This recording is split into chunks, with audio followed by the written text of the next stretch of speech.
Baik Bapak Ibu, kita akan masuk ke video berikutnya. Pada video berikutnya ini kita akan membahas bagaimana kita menyusun RKT dan kemudian juga nanti bagaimana kita memasukkan kegiatan dalam yang ada di RKT itu dalam format RKAS ya. Ini kita buka format RKT-nya. Bapak Ibu, sebetulnya kalau secara template di uh, LK untuk RKT ini sudah dibuat dalam bentuk sebuah rumus ya. Sehingga secara otomatis ketika nanti kita mengisi katakanlah misalnya yang LK1 hal yang belum baik itu akan akan tercopy di RKT ini. Jadi misalnya ini Bapak Ibu, ini adalah hal yang belum baik. Hal yang belum baik itu adalah berasal dari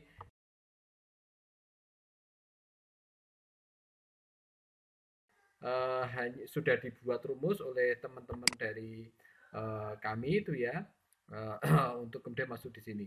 Nah, tapi saya pikir ini perlu kami sampaikan di alurnya seperti apa sehingga ketika nanti ada satu permasalahan atau mungkin suatu saat Bapak Ibu akan mengembangkan atau akan menggunakan itu bisa Bapak Ibu tahu alurnya itu ya.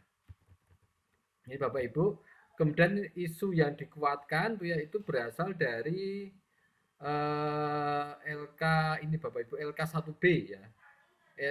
Isu yang dikuat itu berasal dari LK 1B. Jadi ini semua dikopi di RKT ini. Kemudian akar masalah itu dari LK2 itu ya.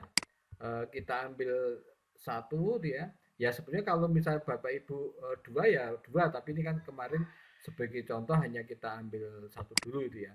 Kemudian solusi juga solusi masalahnya. Kemudian ini kegiatannya adalah kegiatan apa? Kalau karena kita mengadakan pelatihan literasi, maka kegiatannya literasi. Nah, target ini juga diambil dari ini dari LK4 ya. Target diambil dari LK4 ya. Sampai kemudian Bapak Ibu koordinator dan sebagainya itu diambil dari dari LK4 ya. Ini adalah format RKT Bapak Ibu yang nanti mungkin Bapak Ibu lebih paham apakah format ini bagus. Kalau format ini nggak bagus tentunya bisa disesuaikan oleh Bapak dan Ibu semua. Jadi intinya Bapak Ibu sebetulnya LK ini tidak baku harus seperti ini, tapi LK ini sebetulnya hanya dipakai oleh kami bagaimana supaya Bapak Ibu bisa memahami alur dalam membuat atau menganalisis profil pendidikan nanti menjadi RKS.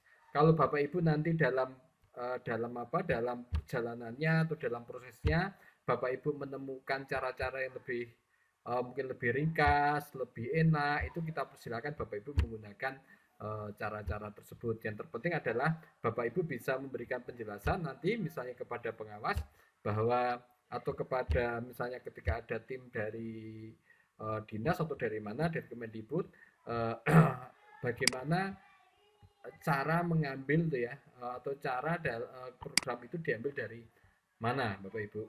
Nah Bapak Ibu kemudian kalau ini RKT sudah kemudian kita masuk ke ke LK5. Nah LK5 ini adalah format rencana kegiatan dan anggaran. Nah saya yakin Bapak Ibu jauh lebih paham karena ini diambil dari ya kode-kode ada di RKS tuh ya.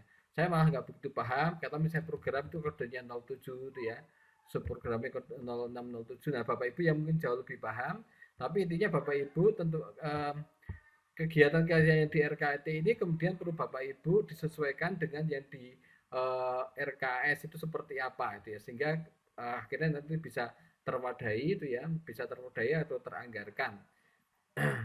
Saya pikir Bapak Ibu ya dari video ini apa yang kita sampaikan. Kalau nanti masih banyak hal yang perlu kita diskusikan, mungkin juga bisa kita diskusikan melalui WA atau juga melalui media-media yang lain.